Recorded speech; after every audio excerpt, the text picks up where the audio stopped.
দুপুরের রোদে গ্রামের এক শান্ত বারান্দায় বড়ু দাদু বসে আছেন কাঠের চেয়ারে। তিনি চিঠি লিখছেন মন দিয়ে। পাশে ছোট্ট এক কবুতর, মাথায় পোস্টম্যানের ক্যাপ, একদম এক্সাইটেড। বড়ু দাদু নরম স্বরে, এই চিঠিটা রাফিকে দে তাড়াতাড়ি। কবুতর আকাশে উড়ছে, ঠোঁটে ধরা চিঠি। একটা ছাদের উপর রাগী বিড়াল হাত বেঁধে বসে আছে, সে পথ আটকে দিতে চায়। বিড়াল বুঝি ভয় দেখাতে চায়। এই পথ আমার, যাওয়া যাবে না। কিন্তু কবুতর উড়ে যায়, গতি আর আত্মবিশ্বাসে ঠাসা।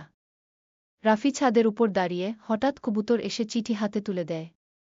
রাফি খুশিতে ওয়াও, দাদুর চিঠি।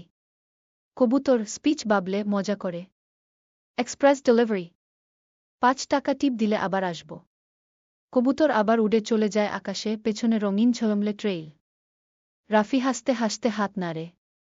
স্ক্রিনে ভেসে ওঠে, কবুতর কোরিয়ার সবচেয়ে ফাস্ট।